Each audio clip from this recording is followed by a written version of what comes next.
गायत्री विद्या मंदिर उच्च माध्यमिक विद्यालय सांसों के यूट्यूब चैनल पर आप सभी का पुनः हार्दिक स्वागत। आज हम 10वीं क्लास के विज्ञान विषय का 5वां पाठ डिस्कस करने जा रहे हैं।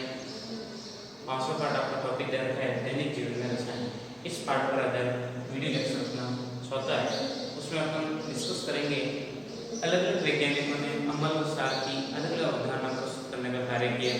किसी न किसी वजह से उसकी अवधारणा में कमी रह जाती है या उसकी अवधारणा से अम्ल और सार को सैटिस्फाइड नहीं समझा पाते हैं, तब अलग अलग वैज्ञानिक अलग अलग प्रकार से अपनी कमी को पूरा करने के लिए अलग अलग प्रकार से कई प्रकार के स्टेप प्रस्तुत किए, उसको अपन डिस्कस कर रहे हैं। तो आज अपन पढ़ेंगे अम्ल सार की लुईस की अवधारणा क्या है, उसको डिस्कस करने जा रहे हैं।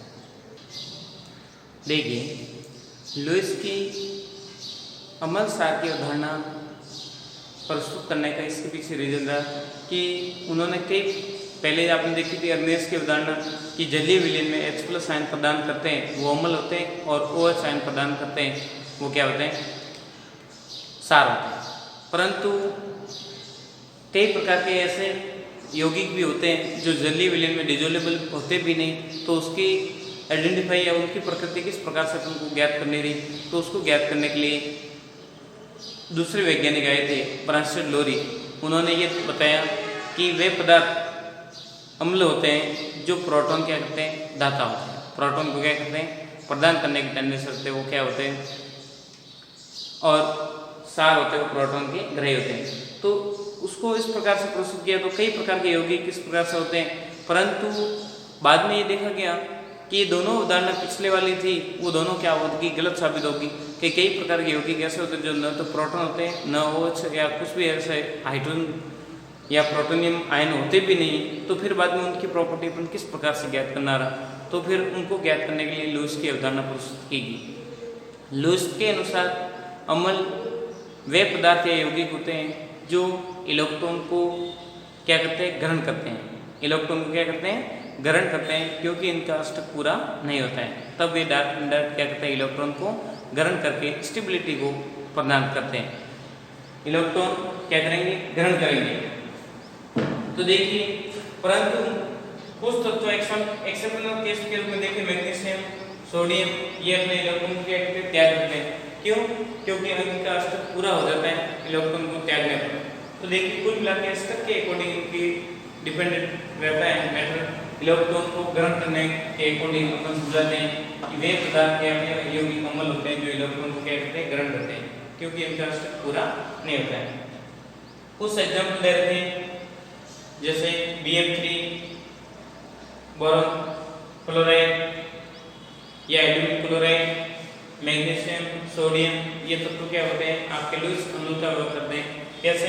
तो इसको स्पष्टीकरण करने के लिए अष्टक नियम की अवधारणा है। अष्टक नियम क्या बताता है कि किसी भी परमाणु के बाह्य कोश में 8 इलेक्ट्रॉन को एब्जॉर्ब करना।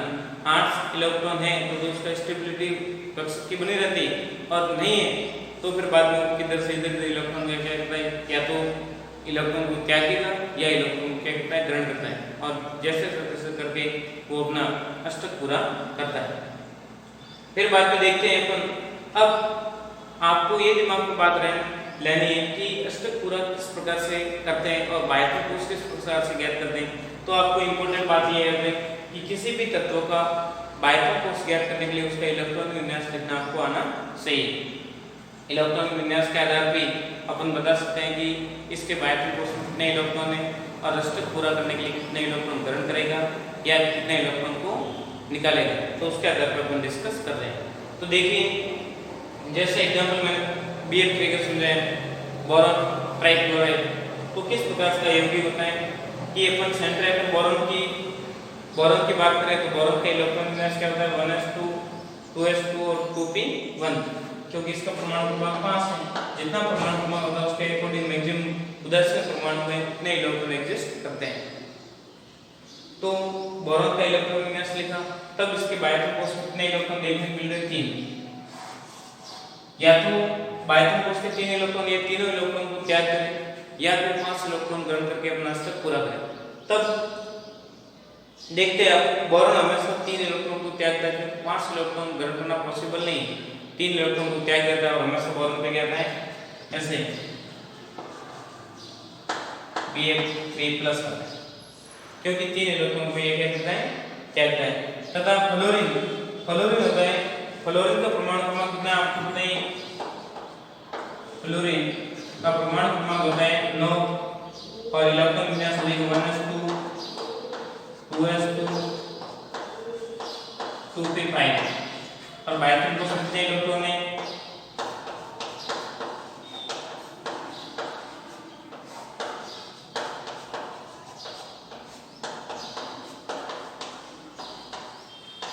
7 इलेक्ट्रॉन। कितने इलेक्ट्रॉन है 7 इलेक्ट्रॉन। तब देखते हैं या तो क्लोरीन 7 इलेक्ट्रॉन को त्यागे या फिर 1 इलेक्ट्रॉन कैसे ग्रहण करता है। तब देखते हैं बोरॉन जो 3 इलेक्ट्रॉन को त्यागता है और फ्लोरीन 3 अणु जुड़ रखे हैं तो फ्लोरीन तीनों अणु क्या करता है 1 इलेक्ट्रॉन ले लेता है और फिर बाद में इसका स्टेप क्या हो जाता है फ्लोरीन का पूरा हो जाता है। परंतु क्या बोरॉन का स्टेप पूरा हुआ है नहीं होता है। क्यों? बोरॉन को आप मान लो इनको मिला भी देते हैं तो टोटल कितने इलेक्ट्रॉन होते हैं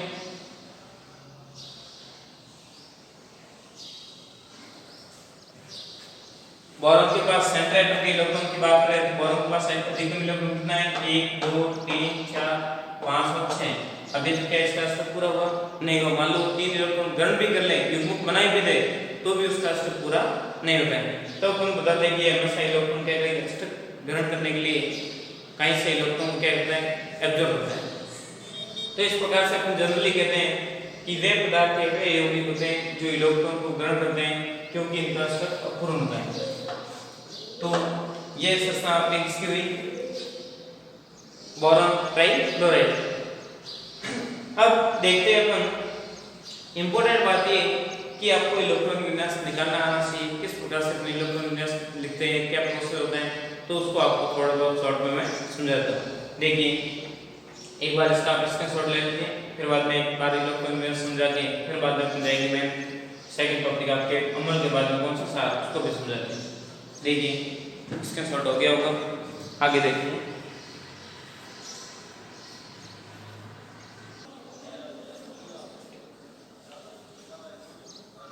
देखिए इलेक्ट्रॉनिक विन्यास आपको किस प्रकार से किसी परमाणु में अपने इलेक्ट्रॉनिक विन्यास भरते हैं तो उसको सिखाने के लिए आपको पिछली कक्षा का मैं थोड़ा बहुत मैं रिवाइज करवाता हूँ ताकि आपको पूरी बात क्लियर हो जाए। आपने पढ़ रखा है 9th क्लास में परमाणु की संरचना के बारे में कि परमाणु एक धनावेशित क्या होता है गोला होता है, उदासीन एक गोला होता है। परमाणु एक उदासीन गोला है, उसके धनावेश के रूप में नाभिक पाया जाता है और ऋणावेश के रूप में उसके बायोटिन कोश में अलग इलेक्ट्रॉन पाए जाते हैं। धनावेशित गोले के अंतर्गत आप देखें तो इसमें क्या देखने को मिलते हैं प्रोटॉन और न्यूट्रॉन। दो क्या देखने को मिलते हैं परमाणु के मूलभूत कितने कण हैं 3 कण। आप जानते हो परमाणु के मूलभूत कण मूलभूत 3 कण या 3 अवयव होता है इलेक्ट्रॉन प्रोटॉन व न्यूट्रॉन। इसके बारे में आप जानते हैं कि परमाणु के मूलभूत 3 कण होते हैं इलेक्ट्रॉन प्रोटॉन न्यूट्रॉन।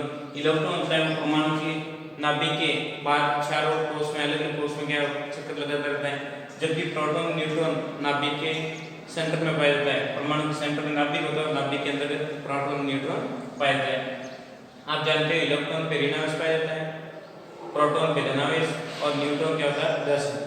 पर इनकी खोज के बारे में बताया तो किसने किसकी खोज की वो भी आपको बेसिक दिमाग बात होगी कि एडी पर करना कि परमाणु खोज किसने की, इलेक्ट्रॉन खोज किसने की, नाभिक की खोज किसने की, तो सारे उसमें आप क्या जब शॉर्ट एक वो आपने 9th क्लास में देखा भी होगा।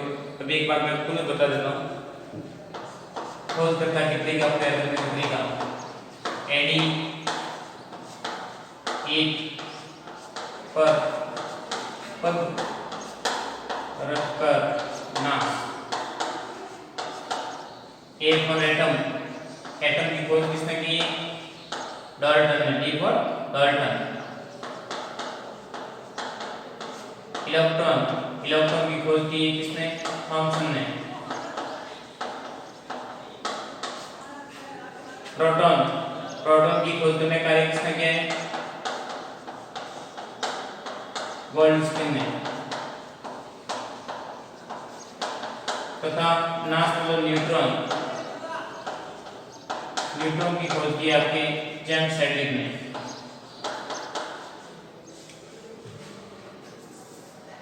जेम्स चैडविक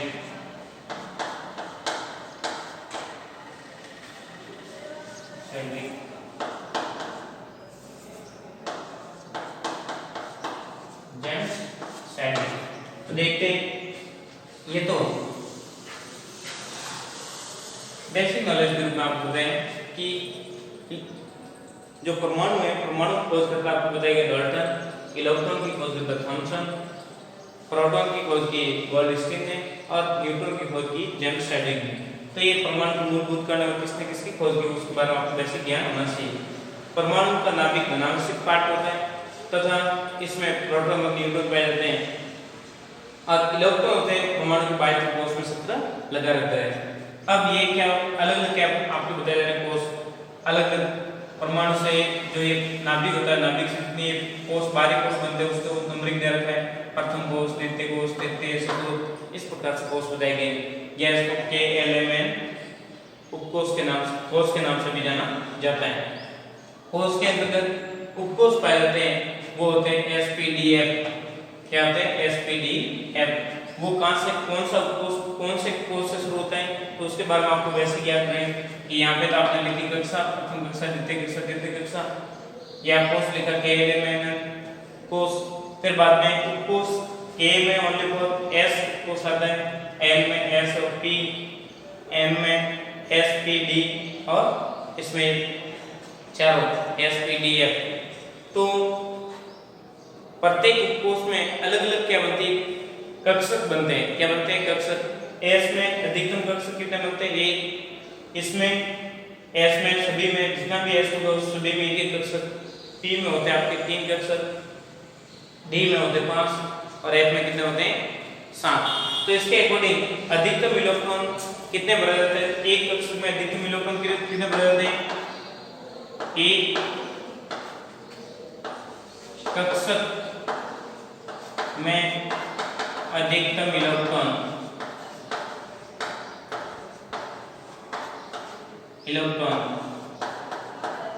तो भरे जाते हैं। और किसी कोश में अधिकतम इलेक्ट्रॉन की बात करें तो वो आप क्या देगा? किसी कोश में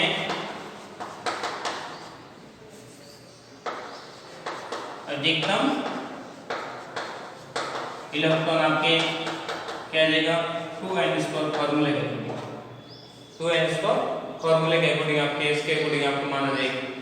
और बात करें किसी उपकोश में कितने अधिकतम इलेक्ट्रॉन होते हैं? किसी उपकोश में इलेक्ट्रॉन की संख्या मान लो बतानी है तो कितने भरे जा सकते हैं, तो उसके अकॉर्डिंग जितने आपके आ रहे हैं उसके मल्टीप्लाई करके आप डायरेक्ट निकाल सकते हो n स्क्वायर डायरेक्ट। क्या? n square.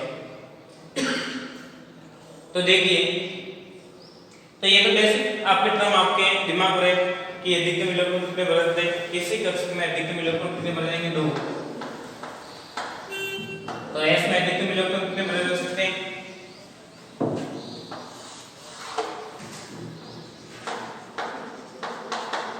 कोश और अधिकतम इलेक्ट्रॉन S कोश है उसमें अधिकतम इलेक्ट्रॉन कितने भरे जाएंगे? 2 इलेक्ट्रॉन। P में 6 इलेक्ट्रॉन, D में 10 इलेक्ट्रॉन और F में आपके होते हैं 14 इलेक्ट्रॉन। इसके अकॉर्डिंग अपने इलेक्ट्रॉन अधिकतम भर सकते हैं। ये आपके ट्रेन दिमाग में रहेगा।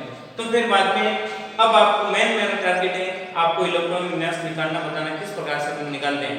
तो सबसे पहले इलेक्ट्रॉन प्रथम कोश में भरे जाते हैं। सबसे पहले इलेक्ट्रॉन कहाँ भरे जाते हैं? प्रथम कोश में, फिर बाद द्वितीय कोश में, फिर तृतीय, फिर तो ये मैं किस प्रकार से अपने इलेक्ट्रॉन भरने का प्रोसेस होता है तो भी मैं आपको सामने वही उसी ट्रेंड पे लेके जा रहा हूँ। परंतु उससे पहले आपको मैंने बेसिक एक बात मैटर को रिवाइज करवाया ताकि आपकी बात काफी क्लियरिटी आ जाए, ताकि इलेक्ट्रॉनिक विन्यास में भी निकालूंगा ताकि आपको किसी प्रकार का कंफ्यूजन न हो।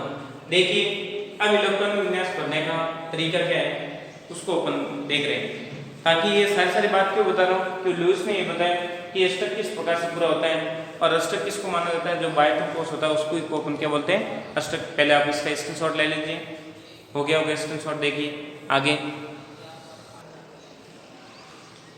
देखिए इलेक्ट्रॉनिक विन्यास किसी भी एलिमेंट का या कोई भी रेयर का उसका किस प्रकार से निकालते हैं वो मैं आपको ट्रेंड बताऊंगा। सबसे पहले इस प्रकार संख्या लिख दीजिए, फिर बाद में उसके पास एस कोस, टी कोस, डी कोस और एफ कोस को इस सीरीज के अकॉर्डिंग आपको याद रखना। फिर बाद में सर्वप्रथम इलेक्ट्रॉन बनते हैं तो प्रथम कोस में, फिर बाद में डॉट डॉट से रेखा को बाहर निकालना, फिर एस कोस, फिर 2p, फिर बाद में 3s,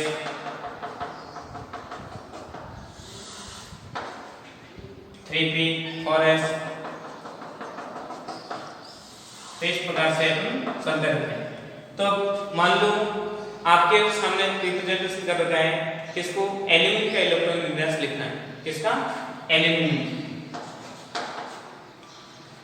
एल्यूमिनियम क्लोराइड बनानी है आपकी संरचना, एल्यूमिनियम क्लोराइड की संरचना बनाओ तो उसके बायोटम कोष में कितने आते हैं इलेक्ट्रॉन, तो वो सबसे पहले वो आपको बात दिमाग में होने नेसेसरी। तो इसके लिए पहले आपको एल्यूमिनियम का परमाणु क्रमांक कितना है, 13। अब 13 इलेक्ट्रॉन बनने हैं तो एस कोष में अधिकतम कितने इलेक्ट्रॉन मिल जाते हैं, 2। और जहां तक आपके इलेक्ट्रॉन हो रहे वहां तक देखते रहना। एस कोष में 2 electron, 1s2, 2s2, 2p6, 3s2, 3p1। देखिए सबसे पहले 2s, 1s में, फिर बाद में 2s, 3p, फिर बाद में 3s और 3p में। तो इस प्रकार से इलेक्ट्रॉन बनते हैं। तो बायोटम कोष सबसे बाहरी मतलब जो हायर नंबर हो रहे वो इसके क्या कहलाएंगे, बायोटम कोष। तो इसके बायोटम कोष में कितने इलेक्ट्रॉन है, 3 इलेक्ट्रॉन। कितने इलेक्ट्रॉन है, 3 इलेक्ट्रॉन। तब अपन क्या कहेंगे, इसके बायोटम कोष में इलेक्ट्रॉन की संख्या बताइए, तो अपन क्या कहेंगे, बायोटम कोष में 3 इलेक्ट्रॉन।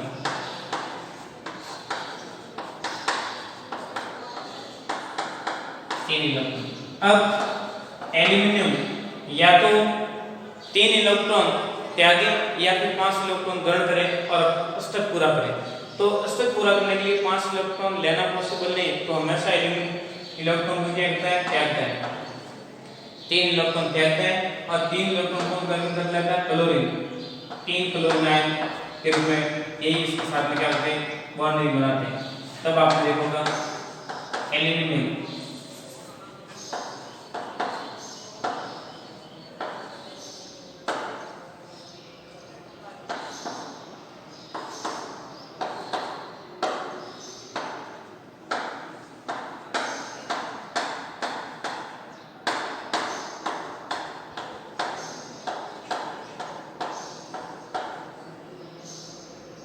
और संरचना देखने को क्या मिलती है, इस प्रकार की आपकी संरचना एग्जिस्ट होती है।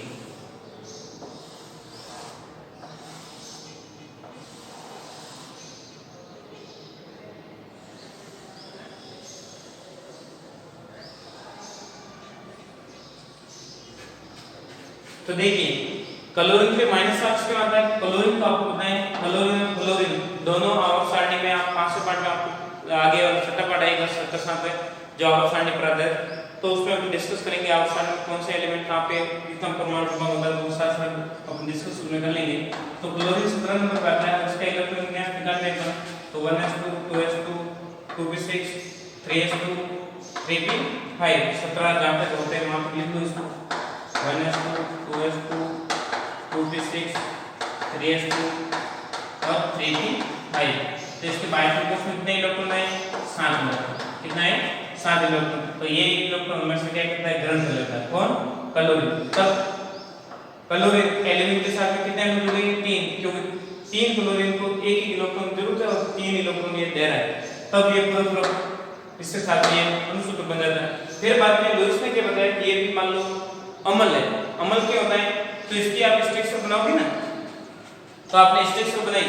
अब सेंट्रल एटम को देखो, सेंट्रल एटम को मतलब पूरे इसको मिलाने के बाद में क्या इसका अष्टक पूरा हो रहा है, नहीं हो रहा है।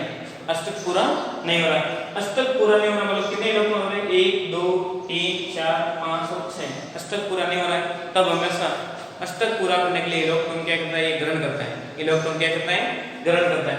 तब हमेशा ये किसका व्यवहार करेगा, लुईस अम्ल का व्यवहार प्रदर्शित करता है एल्यूमिनियम। तो इस प्रकार से अपन ने डिस्कस किया कि कोई भी पदार्थ लुईस अम्ल कब होता है और लुईस क्षार कब होगा। लुईस क्षार कब होगा जब या तो उसका अष्टक से अधिक इलेक्ट्रॉन है या फिर उसके पास में क्या लॉन्च पैड के रूप में इलेक्ट्रॉन उपस्थित है, तब वो क्या करेगा, इलेक्ट्रॉन प्रदान करने का कार्य करता है। वो क्षार क्या कहलाता है, लुईस क्षार। देखिए लुईस क्षार को हम डिस्कस करने जा रहे हैं, तो पहले आप इसका स्क्रीनशॉट ले लीजिए एक बार।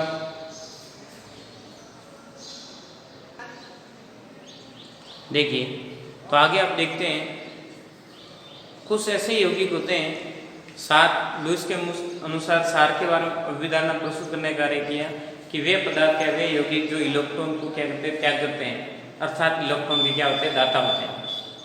क्योंकि इलेक्ट्रॉन घनत्व अधिक होता है, अष्टक से अधिक इलेक्ट्रॉन या एकांकी इलेक्ट्रॉन युग्मक के रूप में उपस्थित होते हैं, तब इलेक्ट्रॉन अधिक होने की वजह से वो इलेक्ट्रॉन क्या कहते हैं, दाता। जैसे उदाहरण के रूप में आपको के लुईस क्षार के आधार पे 3-4 उदाहरण प्रस्तुत करो तो आपके अमोनिया, जल, OH माइनस, क्लोरीन माइनस, तो ये सारे क्या लुईस क्षार का व्यवहार करते हैं। क्यों? क्योंकि आप देखते हैं जैसे अमोनिया के अपन संरचना बनाते हैं तो अमोनिया वैसे अष्टक के अकॉर्डिंग देखें तो अष्टक इसका पूरा हो जाता है, परंतु इसमें एकांकी इलेक्ट्रॉन युग्मक के रूप में क्या करते पाए जाते हैं। जो अतिरिक्त युग्मक के रूप में इलेक्ट्रॉन उपस्थित वो क्या करते हैं, किसी को प्रदान कर देते हैं। क्योंकि इसमें ये नाइट्रोजन का इलेक्ट्रॉन विन्यास होता है, बाइंडिंग उसमें 5 इलेक्ट्रॉन, 5 वाला बिंदु तो आपने बना दिए। अब अष्टक पूरा करने के लिए 3 इलेक्ट्रॉन हाइड्रोजन से ग्रहण भी कर लेता है, ग्रहण करने के बाद में अष्टक पूरा हो जाता है, फिर भी बाद में इलेक्ट्रॉन एकांक युग्मक के रूप में उपस्थित हो जाते हैं, तब वो ये इलेक्ट्रॉन क्या करते हैं, किसी को दे देते हैं। तब एकांक इलेक्ट्रॉन युग्मक के रूप में या अष्टक से अधिक इलेक्ट्रॉन उपस्थित होने की कंडीशन में वो अपने इलेक्ट्रॉन डायरेक्ट किसी को दे देते हैं, या फिर माइनस चार्ज होने पर या तत्व पर विनाश होने पर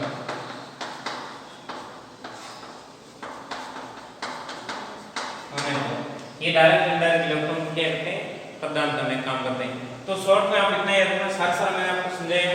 मेन इंपॉर्टेंट बात ये कि मतलब किस प्रकार से इलेक्ट्रॉनिक विन्यास निकालते हैं, वो बिंदु आपके आज के टॉपिक में मेंशन किया था कि आप काफी 9th क्लास में आपने सीखा होगा, फिर भी मैटर आपको मतलब कंफ्यूज हो जाता है, तो उसको एक बार रिवाइज करोगे और उसको समझने का प्रयास करोगे।